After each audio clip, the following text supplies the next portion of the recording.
Je vais donner la parole à ceux qui la demandent. Et donc, dans l'ordre, j'ai Monsieur Bichot qui a demandé la parole. Oui, Monsieur le Président et chers collègues, le projet de budget primitif est dans la continuité du débat d'orientation budgétaire qui a eu lieu au mois de novembre dernier. Et notre propos sur les grandes orientations et les données financières reste valable. Toutefois, dans le détail des crédits, nous avons relevé 2 opérations nouvelles en relation avec la société Est Métropole. Nous découvrons ainsi que 500 000 € sont inscrits au budget annexe des parkings en ouvrage, avec cette formulation plutôt vague, à titre provisionnel, dans la perspective de l'éventuelle réalisation de travaux de remise aux normes et de rafraîchissement.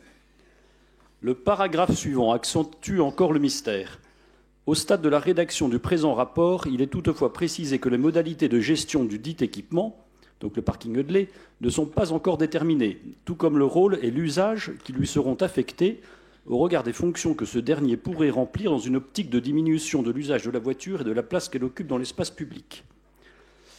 Rappelons que vous aviez fait inscrire 3 millions d'euros au budget en fin d'année 2022 pour acheter ce parking au prix de 3 millions d'euros, comme je l'ai dit, totalement excessif pour un équipement déficitaire et sans aucun avantage direct pour la métropole.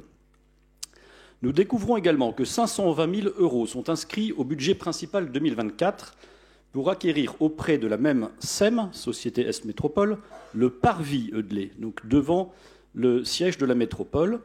Cette acquisition est totalement injustifiée, la cession de cette esplanade à titre onéreux n'ayant jamais été prévue dans les accords avec la CEMAD pour l'aménagement de la caserne Vaillant, passée dans les années 2000.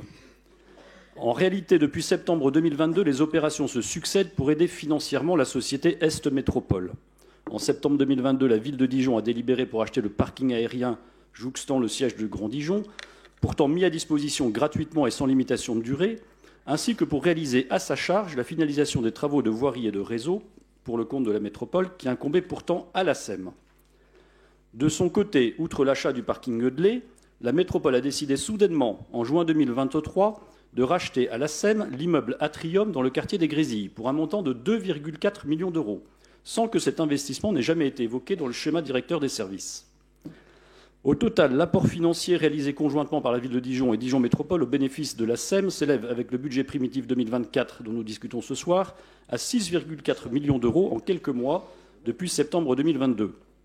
Alors notre position, Monsieur le Président, c'est que nos collectivités n'ont pas vocation à assurer les fins de mois de la société Est Métropole, ancienne société d'économie mixte d'aménagement de l'agglomération de Dijon, la CEMAD, privatisée en 2016 dans des conditions éminemment critiquables.